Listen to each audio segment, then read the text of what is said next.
Hi everyone, welcome back to my channel study with आशीष।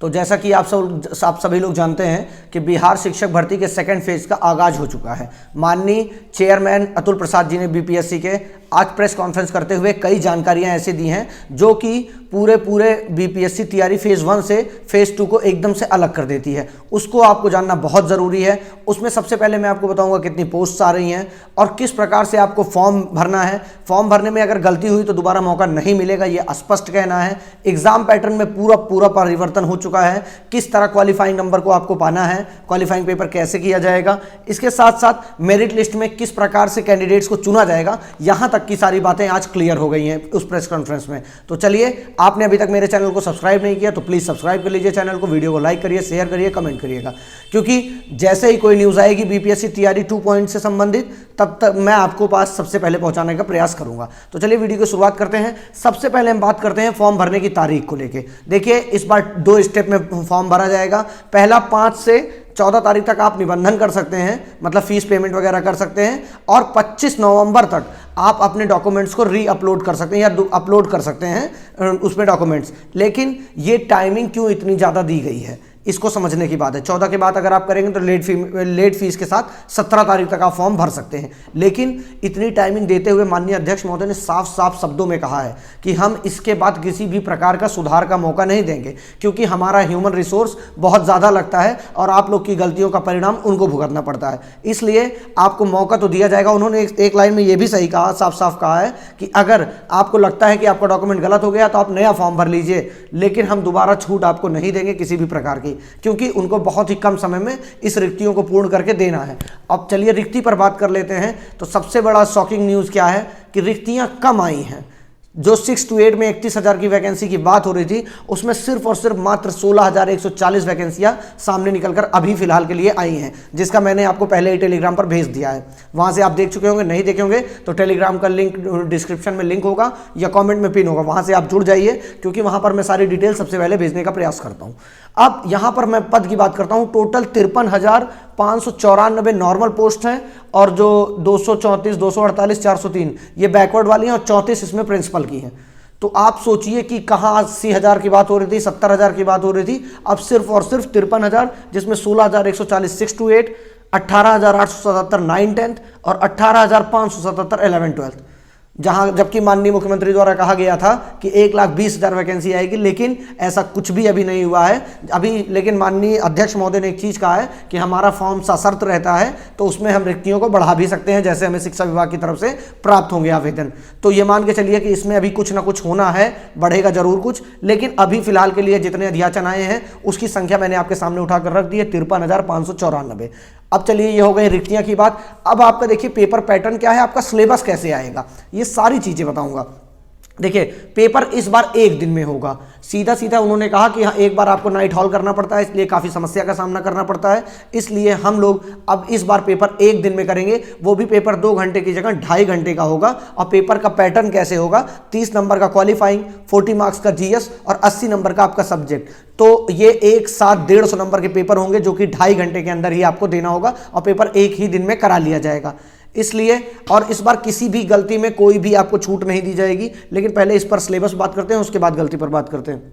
और उन्होंने कहा कि जो ये क्वालिफाइंग पेपर है ये 30 नंबर का है, इसमें 30% लाना है, यानी कि आप लैंग्वेज में 8 नंबर आपका इंग्लिश का आएगा, 22 नंबर आपका हिंदी आएगा। टोटल मिला के आपको 9 मार्क्स पाने हैं। अगर आपने 9 नंबर नहीं पाए तो आपको बाहर कर दिया जाएगा, जितना भी आप नंबर पाए हो, लेकिन आपको इस 30 नंबर में 9 नंबर पाना ही अनिवार्य है। ये क्वालिफाइंग नेचर पेपर हो गया।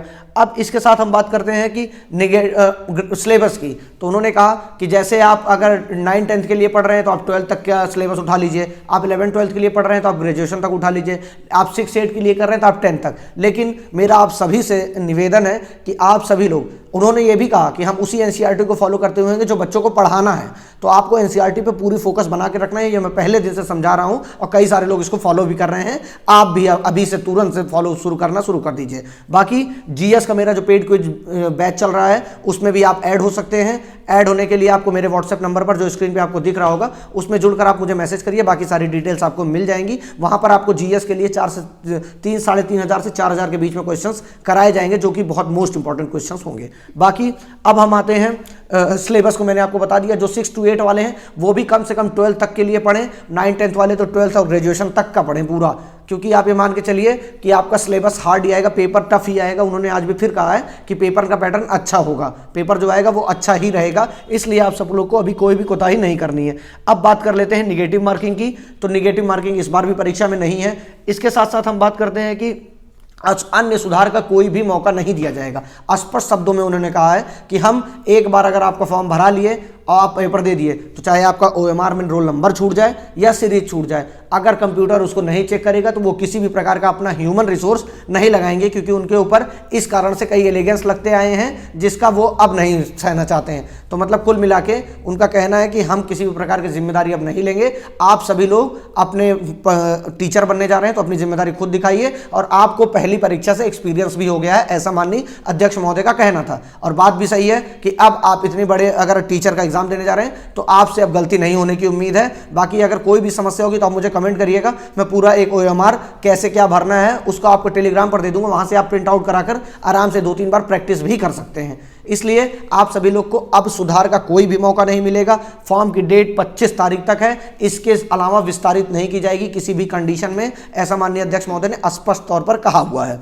बाकी जो बैकवर्ड के लिए है वैकेंसी, जिसमें जो भी अंबेडकर वाली वैकेंसी आवासीय विद्यालय वाली, उसमें 234, 248, 403 ऐसे पोस्ट हैं। 234 हैं 6 to 8 के लिए, 248 है 9 10th के लिए, 403 पोस्ट हैं 11 12th के लिए, और इसके बाद 34 पोस्ट हैं प्रिंसिपल्स की जो अध्याचन में शामिल की गई हैं।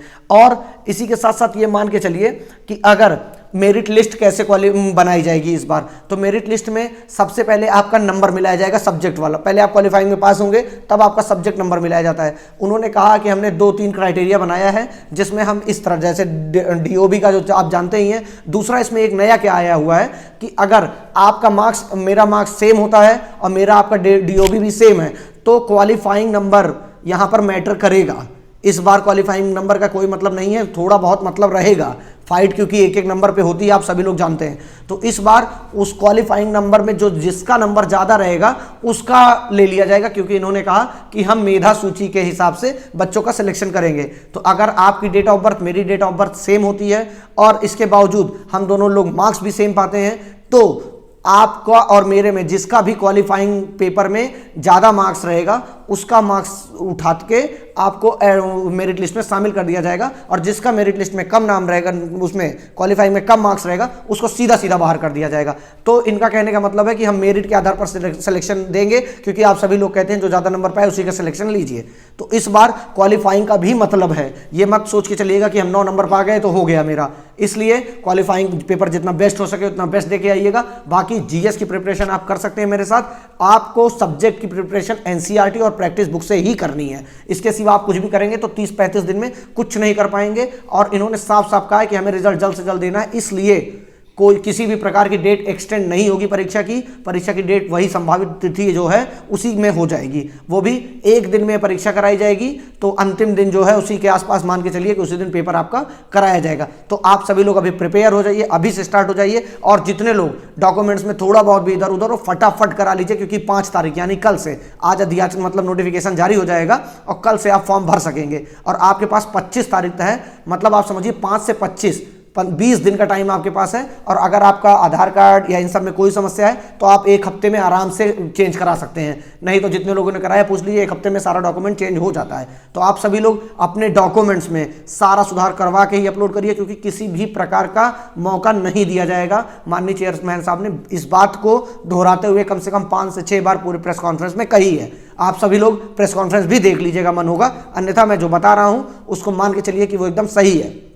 आपको किसी भी प्रकार की गलती का अवसर दोबारा नहीं दिया जाएगा। इवन यहां तक कहा गया कि अगर आप फॉर्म में आपको लगता है कि आपने कुछ गलत कर दिया है तो आप 25 तारीख से पहले या 17 तारीख से पहले दोबारा फॉर्म भर लीजिए, लेकिन आपको गलत फॉर्म पे अगर कंप्यूटर नहीं उठाएगा तो वो उसकी जिम्मेदारी सिर्फ और सिर्फ कैंडिडेट्स यानी हमारी और आपकी होगी और किसी की नहीं। उसके लिए BPSC लोक सेवा आयोग किसी प्रकार से जिम्मेदार नहीं है।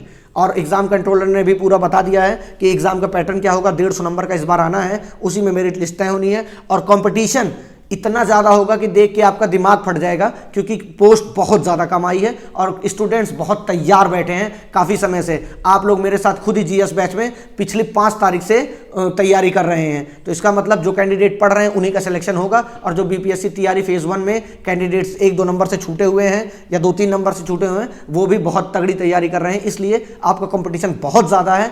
अब तो आपको होशियार हो जाना चाहिए, नहीं तो मान के चलिए आप सिर्फ कमेंट करके रोने वाला सिंबल भेजेंगे इमोजी, जिससे किसी को भी फर्क नहीं पड़ता है कि आपका क्यों नहीं हुआ, ये कोई नहीं जानने में इंटरेस्ट होता है। आपका हो गया है तो सब आपको बधाई दे देंगे। इसलिए आप सभी लोग सारा काम त्याग दीजिए और कम से कम 10 घंटे से नीचे तो पढ़िए ही मत। कुछ भी हो जाए, घर में भूकंप आ जाए, जैसे कल रात को भूकंप आया था उस प्रकार का भूकंप आ जाए, फिर भी आपको कम से कम 10 घंटे पढ़ना है, इससे कम नहीं पढ़ना है। और बाकी जो भी जानकारी चाहिए होगी टेलीग्राम पर जुड़ जाइए, मुझसे संपर्क करिए। जीएस बैच में जुड़ना हो तो आप कमेंट कर सकते हैं। बाकी चलिए मिलते हैं नेक्स्ट वीडियो में। फिलहाल इस वीडियो में इतना ही। Thank you so much.